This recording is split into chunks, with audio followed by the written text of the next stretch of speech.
सवाल है कि आखिर बिहार में रोजा इफ्तार की बहार क्यों है और कोई इसे इनकार तो कोई इसके लिए बेकरार क्यों है। तो चुनावी साल में सियासी इफ्तार पर जारी तकरार को समझने के लिए हमें कुछ आंकड़े देखने होंगे। मैं आपको दिखाती हूं। पहले तो आबादी के साथ शुरुआत करते हैं। 2011 की जनगणना के अनुसार देखिए, हिंदू प्रदेश में 82.69% है, मुस्लिमों की तादाद 16.87, लगभग 17%।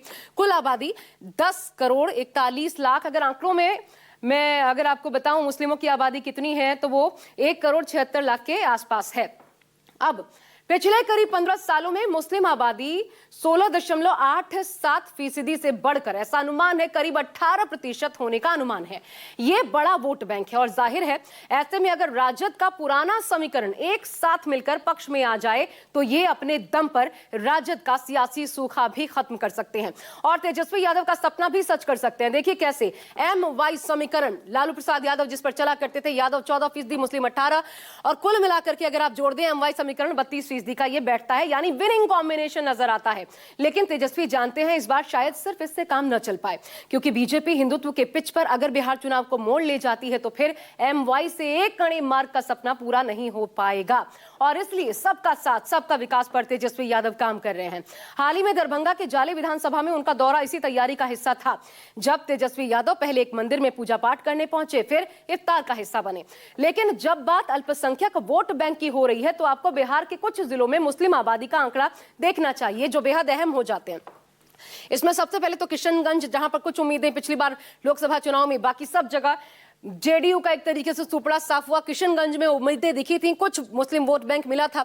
67.98% मुस्लिम आबादी है। कटिहार में देखिए 44.47, अररिया में 42.95% और पूर्णिया में 38.46%। ये चारों सीमांचल के जिले हैं जहां मुस्लिम आबादी तकरीबन 40% या फिर उसके पार जा चुकी है। इसके अलावा 3 जिले और देखिए, दरभंगा 22.39, पश्चिमी चंपारण 21.98 और 21.62%। ये सीतामढ़ी में आबादी है और इन जिलों में भी मुस्लिम वोट बैंक अहम फैक्टर है। यानी 243 विधानसभा सीटों में से कुल 70 से 80 सीटें ऐसी हैं जहां से राजद को अपनी जीत की राह निकलती दिखाई दे रही है। लेकिन प्रश्न है कि आखिर मुस्लिम संगठनों का नीतीश कुमार और चंद्रबाबू नायडू पर दबाव कितना काम आएगा, वो देखिए।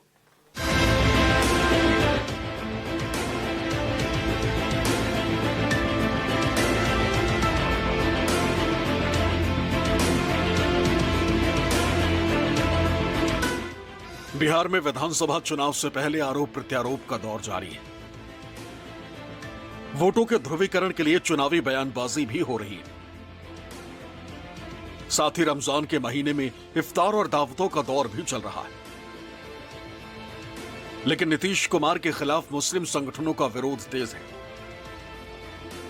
इमारत शरिया को Jamaat Islami, Jamaat Ahle Hadees, Khanqah Moujvi, All India Muslim Personal Law Board, Jamaat Ulema-e Hind और खानकाह रहमानी का साथ मिला है।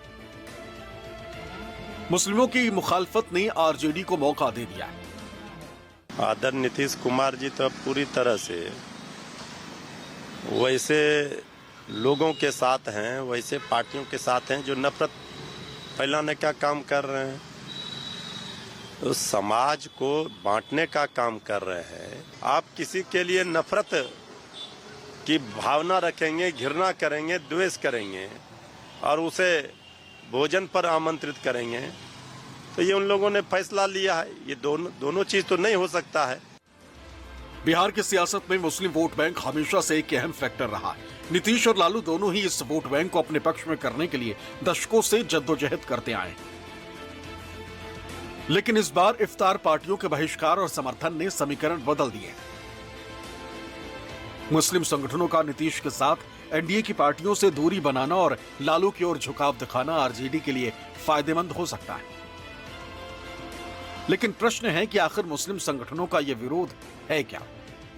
मरकजी हुकूमत ने जो मुजव्वज़ा वक्फ तरमीम बिल 2024 लाया है, ये दस्तूर हिंद, आईन हिंद और शरीयत के ख़िलाफ़ है। इस बिल की वजह से वक्फ की जायदादें तबाह व बर्बाद हो जाएंगी, क्योंकि नीतीश कुमार की हुकूमत अगर चाह ले कि वो ये बिल पास ना हो तो इसकी वजह से वो बिल पास नहीं हो सकता है। उनकी हिमायत हासिल है। हम लोग यही चाहते हैं कि वो हिमायत वापस ले लें उससे, तो हमें तो इसी की वजह से हम लोगों ने इफ्तार में शिरकत से इनकार किया है। नाराजगी सिर्फ वक्फ बोर्ड को लेके ही है या फिर और भी? सिर्फ अभी जो वक्फ तरमीम बिल ही को लेकर के है। बिहार में चुनाव से पहले आरजेडी इफ्तार पार्टी के बहाने नीतीश पर निशाने लगा रही। इन सब के साथ साथ पोस्टर वॉर भी शुरू हो गया।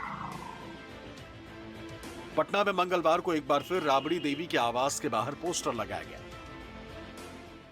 इस वक्त मेरी मौजूदगी लालू प्रसाद यादव के सरकारी आवास के सामने है। आप देख सकते हैं एक बार फिर आरजेडी के तरफ से एक नया सा पोस्टर लगाया गया है जिसमें साफ तौर पर लिखा हुआ है, तुम तो धोखेबाज हो वादा करके, और उसके बाद लिखा हुआ है नंबर 1 एनआरसी पर हम तुम्हारे साथ नहीं, वक्फ पर तो बिल्कुल भी साथ नहीं, वोट लेंगे तुम्हारा लेकिन साथ नहीं देंगे। नीतीश कुमार की एक बड़ी सी तस्वीर है और आप बाएं तरफ देख सकते हैं चिराग पासवान की एक तस्वीर है, वक्फ बोर्ड लिखा हुआ है और यह पोस्टर लगाया गया है संजू कोहली जो कि आरजेडी की नेत्री हैं, उनके तरफ से यह पोस्टर लगाया गया है। अब अगर आप इस पोस्टर के थीम और इमारत ए शरिया के जनरल सेक्रेटरी मुफ्ती सईदुर रहमान कासमी के बयान की समानता समझने की कोशिश करेंगे तो तस्वीर साफ हो जाएगी। आरजेडी के पोस्टर में एनआरसी और वक्फ संशोधन बिल को लेकर सीएम नीतीश कुमार पर निशाना साधा गया है, जबकि मुस्लिम संगठन भी नीतीश कुमार पर यही आरोप लगा रहे हैं। जो संगठन जिन्होंने विरोध उसका किया था वो राष्ट्रीय जनता दल से जुड़े हैं और कांग्रेस पार्टी से जुड़े हैं, तो इसलिए उनका धंधा है, वो अपनी राजनीति कर रहे हैं। ये इफ्तार पार्टी जो है इबादत है और इबादत में सियासत नहीं होता है। सियासत करने की उनकी मंशा रही है, उनको कौम के फायदे से कोई मतलब नहीं है, आम मुसलमानों के फायदे से इनका कोई लेना देना नहीं है। मुस्लिम संगठनों ने न सिर्फ एनडीए की पार्टियों का बहिष्कार किया है बल्कि मुस्लिम समुदाय से भी अपील की है कि वो एनडीए के नेताओं के साथ मंच साझा न करें। मुस्लिम संगठनों का विरोध सिर्फ सांकेतिक नहीं है बल्कि इसके पीछे गहरे राजनीतिक कारण है। मुस्लिम संगठनों ने विरोध को लेकर जो पत्र लिखा है उसमें जो मुख्य कारण बताए गए हैं उनके मुताबिक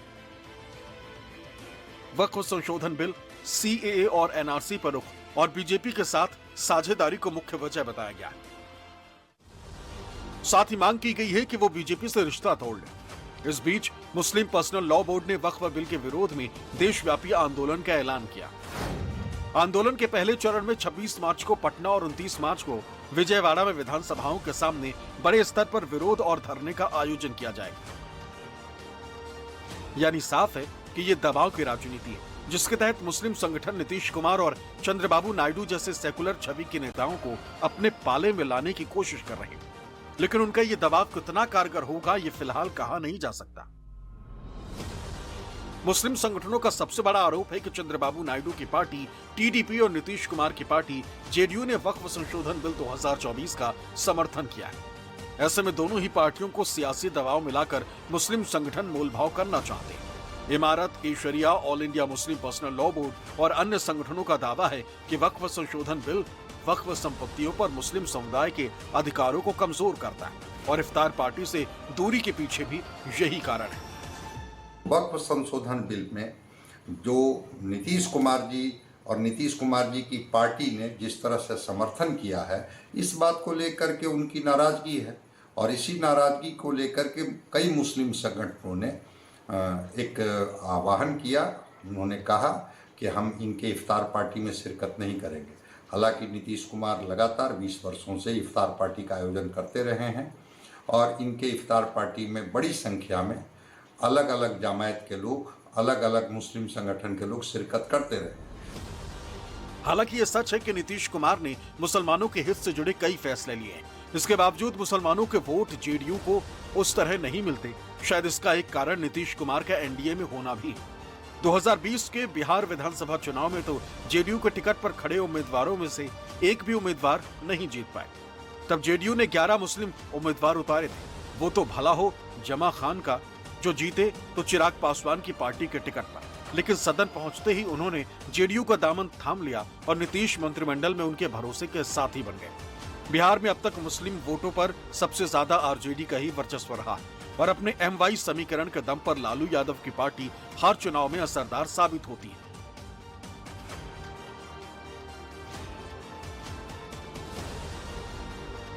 मुस्लिम संगठनों का ये विरोध न केवल एनडीए के लिए चुनौती है, बल्कि बिहार की सियासत में मुस्लिम वोट बैंक की दिशा तय करने में भी अहम भूमिका निभा सकता है। आने वाले दिनों में ये देखना दिलचस्प होगा कि ये विरोध कितना प्रभावी साबित होता है और इसका चुनावी परिणामों पर क्या असर पड़ता है। Bureau report, News 24।